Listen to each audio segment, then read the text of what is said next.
पर गुरताज सिंह भुल्लर, मैं शुरुआत आपसे करना चाहूंगा और मुश्किल वक्त में से गुजर रहे हैं आप, अपनी अर्धांगिनी को आपने खोया है।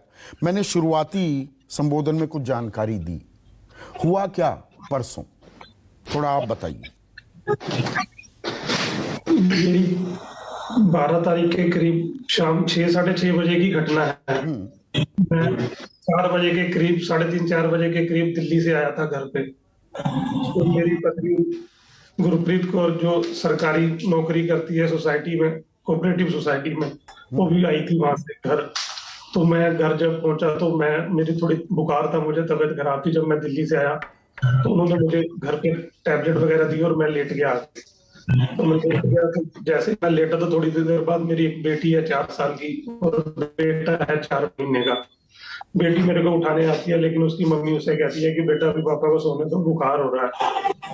मैं लेट गया। उतनी देर में नीचे से आवाज आती है कि लोग अंदर घर में घुस आते हैं। मैं भाग के बिना चप्पल के ऐसे ही चादर में से उठ के बाहर गया तो बिल्कुल ऊपर फर्स्ट फ्लोर पे, जहां हमारी पूरा परिवार रहता है, वहां पर लोग हथियार हाथों में हैं। कितने लोग कोई थे? वर्दी नहीं सर, कितने लोग थे? यही क्लियर नहीं कर पाए पुलिस वाले हैं या बदमाश हैं।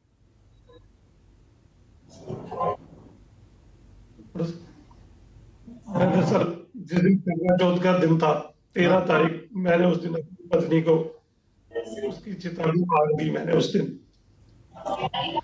नहीं गुरताज भाई, ये कितने लोग थे और इनमें से किसी ने भी पुलिसिया वर्दी पहनी थी क्या? किसी ने नहीं सर पहनी थी, किसी ने भी नहीं। मैंने उन 4-5 लोगों से, मैं जब उठ के बाहर गया, मेरे पूरे घर में हम 6 लोग हैं बड़े। मतलब मेरे 3 छोटे भाई हैं। पिताजी घर पे नहीं थे, मम्मी घर पे नहीं थी, वो रुद्रपुर गई हुई थी। पिताजी तब पहुंचे जब मेरी वाइफ के गोली लग जाती है। उसके बाद जब मैं उनसे बात करते करते, मेरे भाई भी आ गए, दोनों जो मेरे साथ दिल्ली गए हुए थे, चाचा जी के बेटे। हम उनसे बात करते करते 4-5 लोगों को नीचे ले आए। मैंने कहा भैया नीचे चलो, तुम हो कौन, ऐसे ऊपर मत आओ, ऊपर सब कुल कितने परिवार है। लोग थे गुरताज भाई? गुरताज भाई को लाइए स्क्रीन पर अकेले में। ये 12 लोग थे। 12 लोग थे। हाँ जी, 12 लोग थे, 2 घर से उनकी।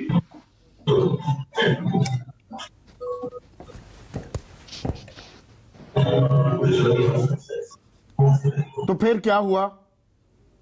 ये 12 लोग थे, 4-5 लोगों के साथ बात करते हुए नीचे उन्हें ले आए। वो नीचे आ गए। मैंने कहा अगर तुम, उन्होंने हमें कहा कि हम पुलिस वाले हैं। मैंने कहा अगर तुम पुलिस वाले हो, तुम हम लोकल पुलिस बुला लो कुंडा से, तुम आए किस लिए हो? वो कह रहे कि कोई ड्राइवर है जफर नाम का, उस ड्राइवर को की तलाश में हम यहाँ पे आए हैं। मैंने कहा तुम भाई साहब ऊपर मेरी बात सुनो, कोई ड्राइवर नहीं, ऊपर मेरा परिवार रहता है।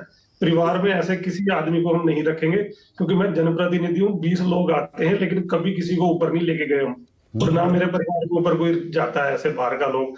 तुम लोकल पुलिस बुला लो, अगर तुम्हें कोई डाउट है लेडीज पुलिस बुला लो, लोकल आई पुलिस कार्ड बुला लो। वगैरह दिखाए उन्होंने? हाँ जी। आई कार्ड दिखाया, अपना आइडेंटिटी कार्ड? कुछ नहीं सर, कुछ नहीं। हाथों में पिस्टल, इतनी बदतमीजी, दारू पी रखी उन्होंने। ऊपर सिर्फ लेडीज रह गई थी, मैं उनसे नीचे बात कर रहा हूँ, ऊपर लेडीज रह गई 2। मेरी भाभी है, एक छोटे भाई की वाइफ, और मेरी वाइफ खड़ी थी, और एक छोटा भाई ऊपर खड़ा था। इतनी देर में जब हम नीचे बात कर रहे हैं तो ऊपर से जब गोली की आवाज आई, मैंने पहले सोचा कि उन्होंने हवाई फायर कर दिया तलाशी के चक्कर में। लेकिन जब ऊपर से आवाज आती है कि दीदी को गोली मार दी, दीदी को गोली मार दी, हम सब लोग नीचे से ऊपर भाग गए। हम 4-5 लोग थे, हम जैसे ही आवाज आती है हम ऊपर भाग जाते हैं। ऊपर जाके देखा तो उन्हें उठा के काशीपुर हॉस्पिटल ले गया, संजीवनी हॉस्पिटल। और ये है मेरा छोटा सा बच्चा सर, 4 महीने का।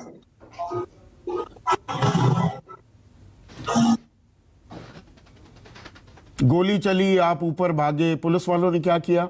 वो वहां से भाग निकले? तो नीचे से सर वो गाड़ी लेके भाग गए, और हम अपनी, जैसे शोर हो गया, पास में घर है गांव में, 4-5 घर है पास में, हाँ। वो सब लोग भाग के आए। जब गोली की आवाज आई, जो नीचे थे वो हवाई फायर करके भाग गए, जो ऊपर थे उनकी गोली तो सीधी लग गई थी। तो ऊपर वालों को गांव वालों ने पकड़ लिया। फिर उन्हें अस्पताल ले गए, वो वहां से भी भाग गए पुलिस वाले? और उनको गांव वालों ने पकड़ लिया, उनको कोई दिक्कत नहीं, कोई कुछ नहीं। मैं और मेरी मम्मी और छोटा भाई, हम उन्हें काशीपुर हॉस्पिटल अपनी वाइफ को ले गए। बाद में मैंने वहां से, पापा उन्हीं मेरे आ जाते, उतनी देर में नीचे आ जाते हैं। गांव वालों ने उन्हें पकड़ लिया, कुंडा पुलिस को बुला के, एसएचओ थाना कुंडा बुला के, बिल्कुल वीडियो बना के उनको दिया उन्होंने कि ये है। उन्हें देने के बाद कुंडा पुलिस जो है उनको मेडिकल कराने के लिए काशीपुर ले गई, सरकारी हॉस्पिटल। तो वहां पे पता चलता है कि उन्हें ये डाउट था कि हमारा मेडिकल होगा तो हमारी दारू आ जाएगी, तो वहां से पुलिस से धक्का मुक्की करके भाग गए। अब क्या कह रहे हैं पुलिस के आला अधिकारी? पुलिस, उत्तराखंड पुलिस तो कह रही है कि हमें कोई उन्होंने इन्फॉर्मेशन नहीं दी, और जो फोरेंसिक टीम में उसी टाइम रात को पुलिस आई, पुलिस ने पूरी जांच की, हर चीज देखी कि क्रॉस फायरिंग कुछ हुई है। क्रॉस फायरिंग सर कुछ नहीं हुआ, यहाँ पे सिर्फ एक ही तरफ से गोली चली है। तो अब क्या कह रही है पुलिस, क्या कार्रवाई करेगी, क्या भरोसा दे रही है आपको गुरताज भाई? अब तो भरोसा दे रही ऐसी है क्षति हो गई, उसकी तो पूर्ति नहीं हो सकती है। और दो छोटे छोटे नहीं हो बच्चे, सकती, 5 साल का, एक 4 महीने का।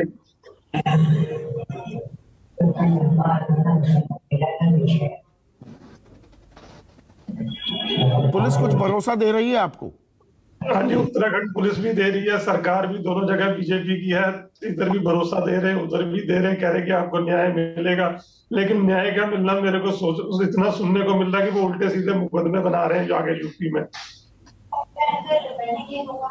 ये तो आप बीजेपी से 30 साल से जुड़े हुए हैं, आप राजनीतिक दल से जुड़े हुए हैं, वरना आम साधारण नागरिक होते अगर आप गुरताज भाई, तो आपको अवैध खनन माफिया का हिस्सा, सरगना बना दिया गया होता अब तक।